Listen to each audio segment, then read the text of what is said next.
نحمده ونصلي على رسوله الكريم أما بعد أعوذ بالله من الشيطان الرجيم بسم الله الرحمن الرحیم۔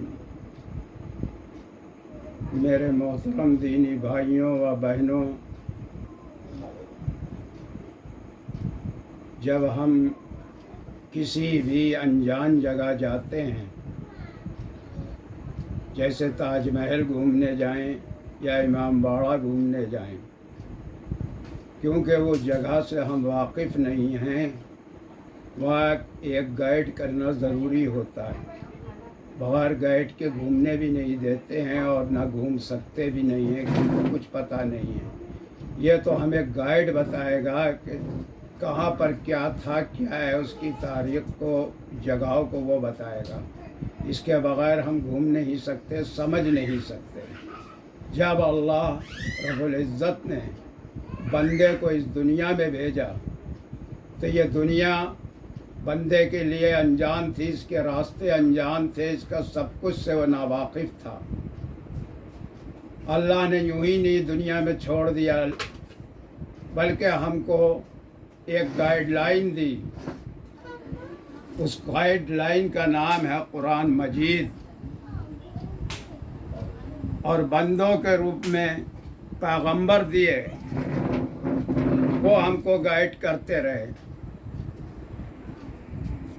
تو میرے محترم سامعین بھائیوں، غور کرو، بہت سوچنے کی بات ہے کہ اللہ نے یہاں ہمیں ایسے نہیں بھیجا، گائیڈ لائن دی، پیغمبر دیے جو گائیڈ کا کام کرے، اور قرآن موجود ہے۔ پوری زندگی یہاں گزارنے کا طریقہ قرآن کے اندر ہے، پوری شریعت قرآن کے اندر ہے۔ ہم کو ضرورت نہیں محسوس ہوتی کہ ہم دیکھیں کہ قرآن میں کیا ہے، جبکہ ہم تو مسلمان ہیں۔ غیر مسلم کو بھی یہ جستجو ہوتی ہے کہ لاؤ دیکھیں کیا ہے قرآن کے اندر، تو وہ بھی پڑھتے ہیں، سمجھتے ہیں۔ وہ بھی اس بات کے قائل ہیں کہ یہ کسی انسانی ہاتھ کی کتاب نہیں ہے، یہ آسمانی ہی کتاب ہے۔ تو میرے محترم دینی بھائیوں اور بہنوں، گائیڈ لائن کے بغیر چلنا پھرنا، اٹھنا بیٹھنا سب دشوار ہے، کچھ سمجھ نہیں سکتے۔ اگر ہم کو کوئی نوٹس یا گائیڈ لائن مودی اور یوگی صاحب کی آتی ہے تو ہم پڑھے لکھے نہ ہوں، انگلش میں ہوتی ہے، ہم دوڑ لگا دیتے ہیں اس کے پاس اس کے پاس، یا بتاؤ کیا گائیڈ لائن آئی ہے، کیا گائیڈ لائن آئی ہے، وکیلوں کے پاس دوڑ جاتے ہیں۔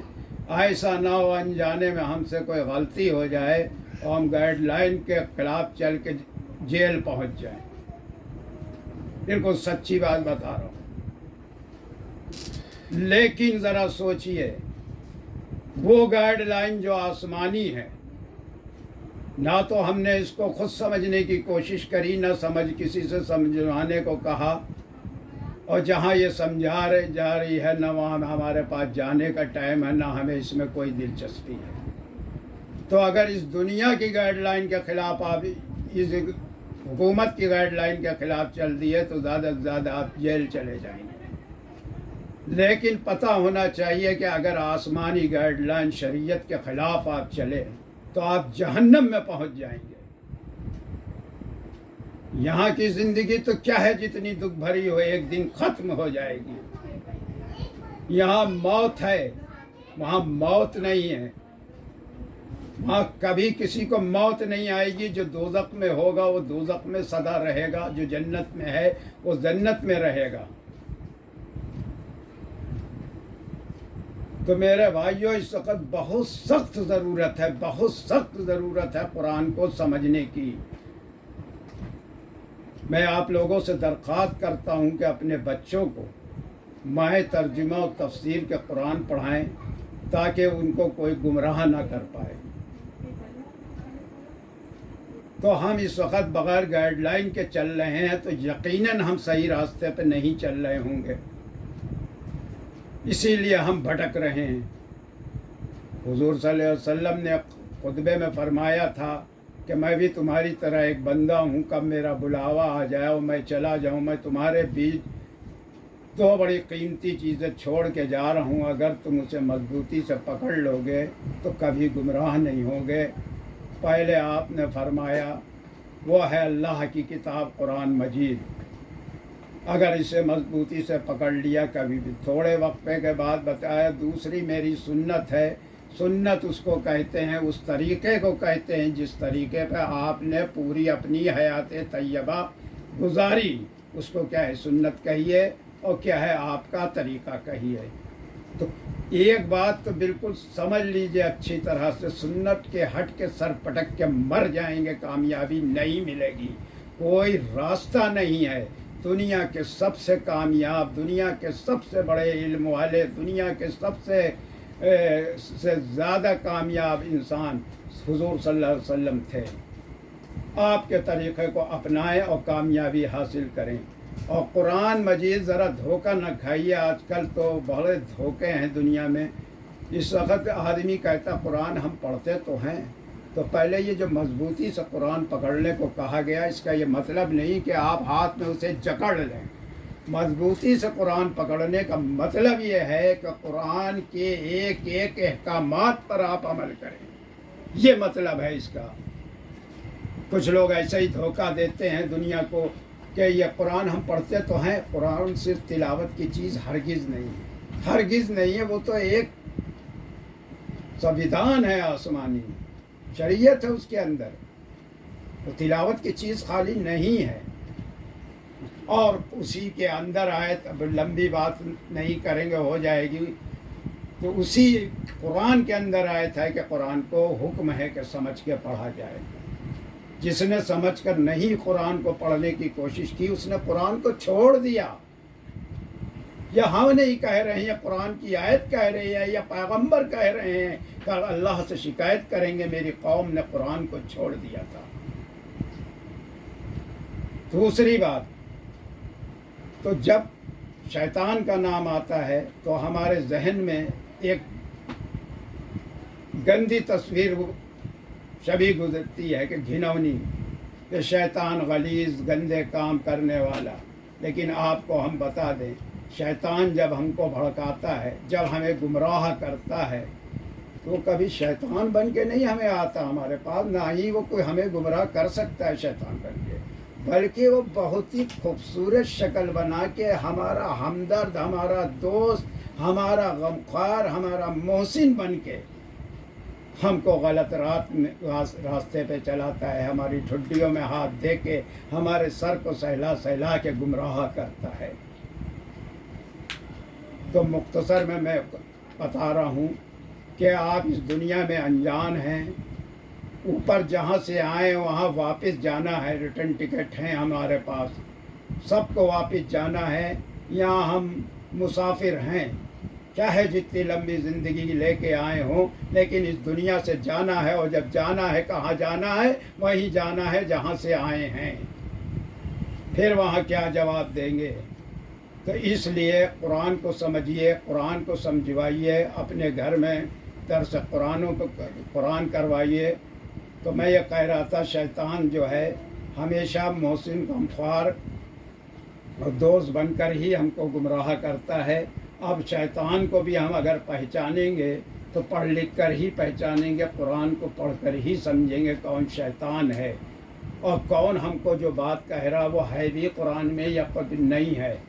آج ہر آدمی اپنے حساب سے دین کو چلا رہا ہے، جبکہ دین کے حساب سے ہم کو چلنا ہے، دین کو نہیں اپنے حساب سے چلانا ہے، ہم کو چلنا ہے دین کے حساب سے۔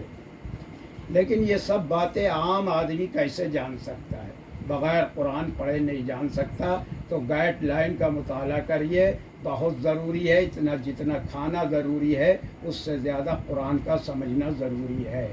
وآخر دعوانا الحمد للہ رب العالمین۔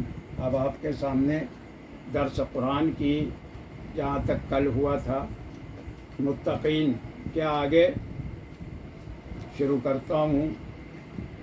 ان الذین کفروا سواء علیہم انذرتہم ام لم تنذرہم لا یؤمنون۔ ختم اللہ علی قلوبہم وعلی سمیعہم وعلی ابصارہم غشاوۃ ولہم عذاب عظیم۔ بے شک جن لوگوں نے کفر کیا برابر ان پر، خواہ آپ انہیں ڈرائیں یا نہ ڈرائیں، نہیں ایمان لائیں گے۔ مہر لگا دی اللہ پر ان کے دل، ان کے کانوں پر اور ان کی آنکھوں پر پردہ ہے، اور ان کے لیے سزا بڑی ہے۔ ضدی کافروں کے بارے میں 3 وضاحتیں۔ کفر کے لغوی معنی چھپانے کے ہیں، لیکن اصطلاح شریعت میں جن چیزوں پر ایمان لانا فرض ہے ان میں سے کسی چیز کے انکار و تکذیب کا نام کفر ہے۔ تکذیب بھی جھوٹ کو کہتے ہیں، جھٹلانا۔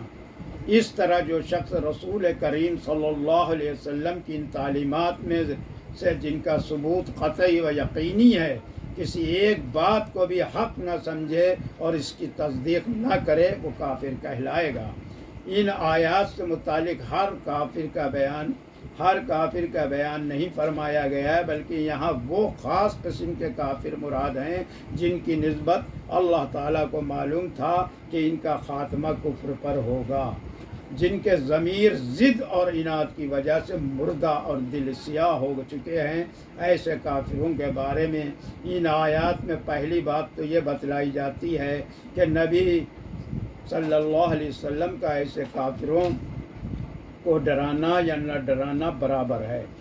یا یہ شبہ بھی ہو سکتا ہے کہ پھر ایسے ضدی اور معاند کفار کو احکام سنانا اور تبلیغ کرنا فضول کام ہوا، تو آپ صلی اللہ علیہ وسلم کو ایک بیکار اور بے فائدہ کام کیوں سپرد ہوا؟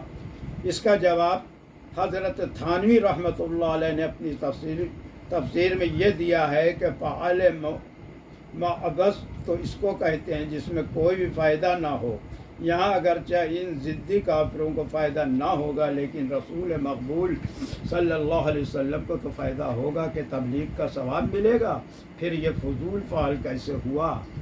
دوسری بات، یہاں ان آیات میں ایسے ضدی اور معنی کفار کے بارے میں بتلائی گئی کہ لا یؤمنون، یہ فرمانا ایسا ہی ہے جیسے کوئی ڈاکٹر کسی خطرناک مریض کو دیکھ کر اس کے مرنے کی پیشگوئی کر دے اور وہ مریض اس ڈاکٹر کے کہنے کے مطابق واقعی مر بھی جائے تو اس سے ڈاکٹر پر کوئی الزام نہیں آئے گا۔ یہ نہیں کہا جائے گا کہ ڈاکٹر کے کہنے سے وہ مر گیا ہے، اگر نہ کہتا تو نہ مرتا، بلکہ کہا یہی جائے گا کہ خود ڈاکٹر کا یہ کہنا مریض کی حالت کے پیش نظر تھا جو صحیح نکلا۔ اسی طرح یہاں اللہ تعالیٰ کے علم و خبر کو ان کفار کی بے ایمانی اور بدحالی کا سبب نہیں کہا جائے گا، بلکہ خود ان کفار کی بدعملی اور بے ایمانی کو اللہ تعالیٰ کی خبر کا سبب قرار دیا جائے گا۔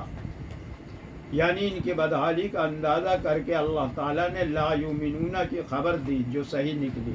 تیسری بات جو یہاں بیان فرمائی گئی وہ ختم اللہ علی قلوبہم وعلی سمیعہم وعلی ابصارہم غشاوۃ ولہم عذاب عظیم۔ ایک انسان کے علم ہدایت حاصل کرنے کے 3 ہی ذریعے ہیں، قلب یعنی دل، یہ تو علم اور ادراک کا اصل محل ہے، کان جس کے ذریعے سے بات سنی جاتی ہے، اور آنکھ جس سے انسان مشاہدات کرتا ہے۔ لیکن جب کسی کی یہ تینوں ذرائع معاف ہو جائیں تو اس کی ہدایت کی کیا امید ہو سکتی ہے؟ اسی کو یہاں یہ فرمایا گیا کہ ان کے دلوں اور کانوں پر مہر لگ چکی ہے اور ان کی آنکھوں پر پردہ پڑ چکا ہے۔ قبول حق کی تمام راہیں ان پر بند ہو چکی ہیں، اس لیے اب وہ ایمان نہیں لائیں گے اور اس دولت سے ہمیشہ محروم رہیں گے، اور پھر اس کے نتیجے میں عذاب عظیم آخرت میں بھگتیں گے۔ اللہ تعالیٰ ظالم نہیں ہے، وہ کسی کو بلا قصد سزا نہیں دیتے۔ اس جگہ جو ضدی اور معاند کفار کا انجام ذکر کیا گیا ہے وہ خود ان کے اعمال بد کا نتیجہ ہے۔ دیکھیے، جہاں تک قدرت خداوندی کا تعلق ہے، اللہ تعالیٰ نے انسان کو پیدا کیا، دیکھنے سننے کے لیے آنکھیں اور کان دیے، غور و فکر و سوچنے سمجھنے کے لیے دل و دماغ اور عقل و شعور عطا فرمائے، پھر واضح اور روشن دلائل کے دفتر اس کے سامنے کھول کر رکھ دیے۔ کائنات میں ایسے نشانات و دلائل بے شمار ہیں، پھر خود انسان کی اپنی جان میں ایسے واضح اور روشن دلائل ہیں موجود ہیں کہ انسان اگر غور کرے تو حق و باطل میں امتیاز کر سکے۔ پھر اللہ تعالیٰ نے اس پر بس نہیں فرمایا بلکہ سیدھی راہ دکھلانے اور عقلی و نقلی دلائل کے ساتھ حق کو سمجھانے کے لیے پیغمبر بھی بھیجے، جنہوں نے دن اور رات اللہ کا پیغام لوگوں کو سنایا اور ان پر حجت قائم کر دی، لیکن اس کے باوجود انہوں نے محض ضد و عناد کی وجہ سے حق کو نہ مانا اور کفر و انکار پر ڈٹے رہے، نہ آنکھوں سے کام لیا، نہ کانوں سے، نہ عقل و شعور کو استعمال کیا۔ اس کا نتیجہ یہ ہوا کہ رفتہ رفتہ کفر و انکار ان کے رگ و ریشہ میں سرایت کر گیا اور ان پر گمراہی کی ظلمت و تاریکی ایسی چھا گئی کہ اب وہ اس سے باہر نہیں آ سکتے۔ گمراہی کی اس کیفیت کو مہر یا بند سے تعبیر کیا گیا ہے تو معلوم ہوا ہے کہ ان کے دل و حواس پر مہر کا لگنا اور سعادت ایمان سے ان کی ابدی محرومی، یہ ان کے اپنے ہی اعمال کا نتیجہ ہے۔ ایسا نہیں کہ اس مہر کی وجہ سے انہیں کفر و مجبور کیا گیا ہو، اس لیے وہ جو کفر اپنے اختیار سے مرتے دم تک قائم رہے اور انہوں نے اپنے ارادے سے ایمان پر کفر کو ترجیح دی، اس کی سزا ان کو آخرت میں عذاب عظیم کی شکل میں ملے گی۔ خلاصہ یہ ہے کہ ان آیات سے معلوم ہوا کہ کفر اور ہر گناہ کی اصل سزا تو آخرت میں ملے گی، مگر بعض گناہوں کی سزا دنیا میں بھی مل جاتی ہے، جس کی ایک شکل یہ بھی ہے کہ اصلاح حال کی توفیق سلب ہو جاتی ہے اور برائی کا احساس اس کے دل سے جاتا رہتا ہے۔ حدیث شریف میں بتلایا گیا ہے کہ انسان جب کوئی گناہ کرتا ہے تو اس کے قلب پر مثل نقطہ کے ایک سیاہ نشان لگ جاتا ہے۔ اگر اس نے توبہ نہیں کی یا برابر گناہ کرتا رہا تو وہ نشان بڑھتا پھیلتا چلا جاتا ہے، یہاں تک کہ گناہوں کے اثر سے قلب بالکل زنگ آلودہ ہو جاتا ہے اور اس میں اچھے برے کی تمیز اور احساس نہیں رہتا۔ دعا کیجیے اللہ تعالی ہمیں اسلام اور ایمان پر استقامت نصیب فرمائے۔ یا اللہ حق کو سمجھنے اور اس کو اپنانے کی ہر حال میں ہم کو توفیق عطا فرما، اور ضد و عناد جو خالص کافرانہ خصلتیں ہیں ان سے ہمارے دلوں کو بالکل پاک فرما، آمین۔ وآخر دعوانا ان الحمد للہ رب العالمین۔